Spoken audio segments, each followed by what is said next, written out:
শুরুতে জানিয়ে দেব হিজবুল্লাহর হামলায় ইসরায়েলের বিভিন্ন স্থানের আগুন। এদিকে গৃহযুদ্ধের আশঙ্কা, যুক্তরাষ্ট্রে সতর্ক করল কানাডীয় সংস্থা। জানিয়ে দেব এবার যুক্তরাষ্ট্রের বিরুদ্ধে পাল্টা ব্যবস্থা নিল রাশিয়া, পশ্চিমা বিশ্ব এবার বিপদে। জানিয়ে দেব রাশিয়ার সঙ্গে উত্তর কোরিয়ার সম্পর্ক অটুট বলছে কিম জং উন। সর্বশেষ জানিয়ে দেব চীনা সংস্থার উপর নিষেধাজ্ঞা দেবে জাপান। হিজবুল্লাহর হামলায় ইসরায়েলের বিভিন্ন স্থানে আগুন। ইসরায়েলি হামলায় লেবাননের প্রতিরোধ যোদ্ধা দল হিজবুল্লাহ সিনিয়র ফিল্ড কমান্ডার নিহত হওয়ার জবাবে দেশটিতে দ্বিতীয় দিনের মতো হামলা অব্যাহত রয়েছে। লেবানন থেকে উত্তর ইসরায়েলের ১৫০টি রকেট ছোড়ার পর অধিকৃত গোলান মালভূমি ও আপার গ্যালিলিতে বিভিন্ন এলাকায় আগুন ছড়িয়ে পড়েছে।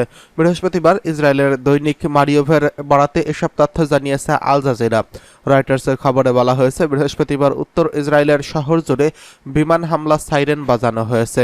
বিকালের দিকে লেবানন থেকে প্রায় ৪০টি রকেট ছোড়া হয়। লেবানন সীমান্ত থেকে প্রায় ১২ কিলোমিটার দূরে সাফেদ সহ ইসরায়েলি শহরের উপরে অসংখ্য রকেট প্রতিহতের ফুটেজ সম্প্রচার করেছে ইসরায়েলি রাষ্ট্রীয় সম্প্রচার মাধ্যম কান।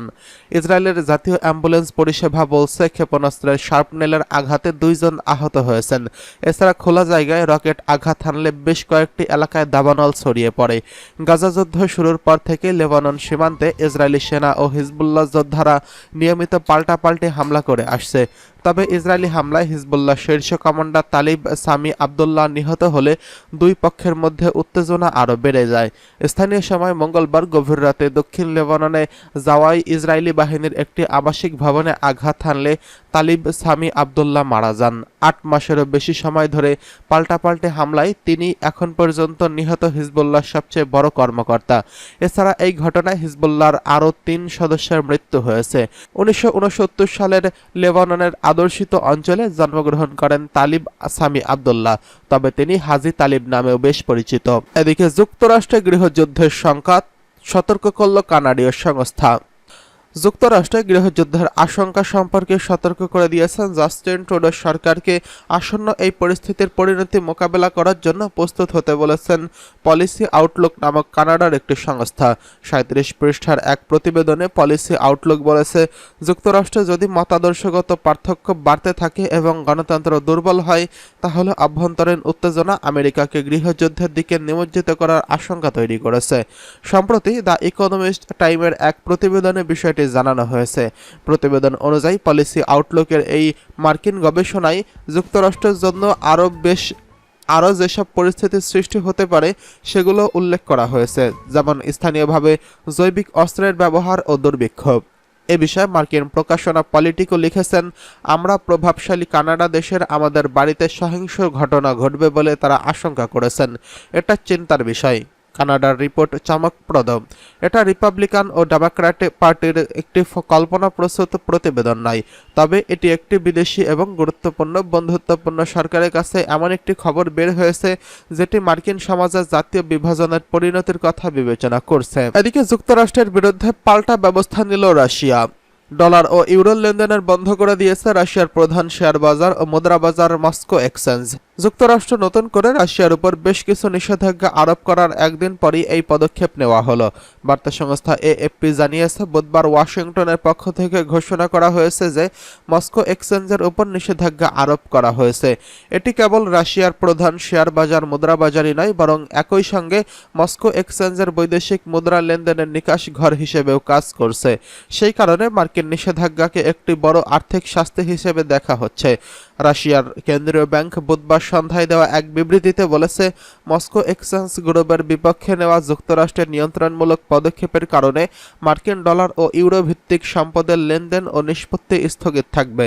রাশিয়ার বৈদেশিক মুদ্রা কেনা এবং এর লেনদেন করার সক্ষমতাকে লক্ষ্য করে কোনো পদক্ষেপ নেওয়া হলে সাধারণত দেশটির সরকার ও পুরো রুশ সমাজে শক্ত প্রতিক্রিয়া তৈরি হয়।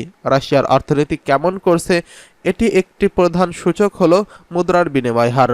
সোভিয়েত ইউনিয়ন পতনের পর ৩ দশকে দেশটির মুদ্রা রুবেলের অনেক অবমূল্যায়ন হয়েছে। এই নিয়ে রুশ সমাজে ভয় রয়েছে। ফলে অনেক রুশ নাগরিক পশ্চিমা মুদ্রায় তাদের অর্থ সঞ্চয় করতে পছন্দ করে থাকেন। তার অর্থনৈতিক সংকটের মধ্যে রয়েছে তারা রুবেল বিক্রি করে দেন। সোভিয়েত আমলে মুদ্রার একটি কালোবাজার গড়ে উঠেছিল। রাষ্ট্রের পক্ষ থেকে আনুষ্ঠানিক যে বিনিময় হার ঠিক করে দেওয়া হতো তার সঙ্গে ওই শেয়ার বাজারের দাম আকাশ পাতাল পার্থক্য থাকত। নতুন দফার নিষেধাজ্ঞা দেওয়ার পর বুধবার সন্ধ্যায় রাশিয়ার কেন্দ্রীয় ব্যাংক খুব উত্তেজনা প্রশমিত করতে ব্যবস্থা নেয়। ব্যাংকের বিবৃতিতে বলা হয়, কোনো কোম্পানি বা ব্যক্তি রাশিয়ার ব্যাংকের মাধ্যমে মার্কিন ডলার ও ইউরো কিনতে বা বিক্রি করতে পারবেন। নিজস্ব হিসেবে যদি কারো ডলার থাকে তাহলে তা নিরাপদ থাকবে। রুশরা অবশ্য মস্কো এক্সচেঞ্জের আওতার বাইরে যে কোনো ব্যবস্থা ব্যবহার করে ডলার ও ইউরো বেচাকেনা করতে পারবেন। তবে এতে করে তারল্যের ঘাটতি ও দামের খুব বেশি হেরফের হতে পারে। ইউক্রেনের সামরিক অভিযান শুরুর পর বেশিরভাগ রুশ কোম্পানি এবং ব্যাংক ইতিমধ্যেই পশ্চিমা মুদ্রার উপর নির্ভরশীলতা কমিয়েছে।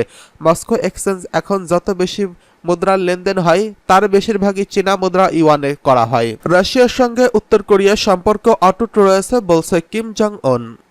রাশিয়ার সঙ্গে উত্তর কোরিয়ার সম্পর্ক অটুট রয়েছে বলে জানিয়েছেন দেশটির সর্বোচ্চ নেতা কিম জং উন। রুশ জাতীয় দিবস উপলক্ষে দেওয়া এক বার্তায় কিম এই কথা বলেন। কিম জানান, গত বছর রাশিয়ার একটি মহাকাশ উৎক্ষেপণ কেন্দ্রে পুতিনের সঙ্গে তার বৈঠকে তাদের শতাব্দীর পুরনো কৌশলগত সম্পর্ককে আরও দৃঢ় করছে। এদিকে শিগগিরই উত্তর কোরিয়া ও ভিয়েতনাম সফর করার কথা রয়েছে রাশিয়ার প্রেসিডেন্ট ভ্লাদিমির পুতিনের। রুশ সংবাদ মাধ্যম বোদোমস্তের এক প্রতিবেদনে এই সোমবার এই তথ্য জানানো হয়েছে। এই নিয়ে ভিয়েতনামের এক কর্মকর্তা রয়টার্সকে বলেন, আগামী 19 ও 20 জুন পুতিনের ভিয়েতনাম সফরের পরিকল্পনা রয়েছে, যদিও বিষয়টি এখনও নিশ্চিত করা হয়নি। ক্রেমলিন জানায়, রাশিয়া উত্তর কোরিয়ার সঙ্গে যেসব ক্ষেত্রে সহযোগিতা বাড়াতে চায়, তবে পুতিন সফরের তারিখ নিয়ে কিছুই জানায়নি রুশ কর্তৃপক্ষ। যুক্তরাষ্ট্র ও দক্ষিণ কোরিয়া কর্মকর্তাদের অভিযোগ, ইউক্রেনের যুদ্ধে শরিকদের রাশিয়ার অস্ত্র সরবরাহ করছে উত্তর কোরিয়া। এর বিনিময়ে তারা পারমাণবিক ও ক্ষেপণাস্ত্র কর্মসূচির জন্য রাশিয়ার কাছ থেকে প্রযুক্তিগত সহায়তা পাচ্ছে। এদিকে চীনের উপর নিষেধাজ্ঞা দেওয়ার কথা ভাবছে জাপান। নতুন করে বিদেশি সংস্থার উপর নিষেধাজ্ঞা দেওয়ার সিদ্ধান্ত নিয়েছে জাপান। এবার চীনা সংস্থার উপর নিষেধাজ্ঞার প্রস্তুতি নিচ্ছে দেশটি। ইউক্রেনের বিরুদ্ধে মস্কোর সামরিক বাহিনীকে সহযোগিতা করার অভিযোগে চীনের বিভিন্ন সংস্থার উপর নিষেধাজ্ঞা দেওয়ার কথা ভাবছে জাপান। আসন্ন G7 সম্মেলনে এই নিষেধাজ্ঞা দেওয়া হতে পারে। বুধবার পাবলিক ব্রডকাস্টার NH এর বরাতে আল আরাবিয়ার এক প্রতিবেদনে বলা হয়েছে, মস্কোর সামরিক বাহিনী ইউক্রেনের বিরুদ্ধে রাশিয়ার যুদ্ধে সমর্থন করেছে এমন অভিযোগ চীনা সংস্থাগুলোর উপর নিষেধাজ্ঞা আরোপের কথা বিবেচনা করছে জাপান। প্রতিবেদনে বিশেষভাবে উল্লেখ করা হয়েছে, বিভিন্ন সরঞ্জাম দিয়ে স্থানীয় চীনা সংস্থাগুলোকে সহায়তা করছে যেসব প্রতিষ্ঠান ও নিষেধাজ্ঞার আওতায় আসতে পারে। এই নিষেধাজ্ঞা হলে জাপান থেকে চীনা প্রতিষ্ঠানগুলোর উপর রপ্তানি নিষিদ্ধ করা হবে। প্রতিবেদনে বিশেষভাবে উল্লেখ করা হয়েছে, বিভিন্ন সরঞ্জাম দিয়ে চীনা স্থানীয় সংস্থাগুলোকে সহায়তা করছে যেসব প্রতিষ্ঠান নিষেধাজ্ঞার আওতায় আসতে পারে তারা। এই নিষেধাজ্ঞা হলে জাপান থেকে চীনা প্রতিষ্ঠানগুলোর উপর রপ্তানি নিষিদ্ধ করা হবে। সবকিছু ঠিক থাকলে জাপানের প্রধানমন্ত্রী ফুমিও কিশিদার এই সপ্তাহের শেষের দিকে অর্থাৎ নির্ধারিত G7 এর শীর্ষ সম্মেলনে ঘোষণা দেওয়ার প্রস্তুতির কথা জানিয়েছেন। মার্কিন যুক্তরাষ্ট্রের কর্মকর্তারা বলেছেন, সোভিয়েত যুগের পর ইউক্রেন রাশিয়ার যুদ্ধের সময় মস্কোকে ড্রোন ও ক্ষেপণাস্ত্র দিয়ে বৃহত্তর সামরিক শক্তি পাঠানো ও গঠনের সহায়তা করছে।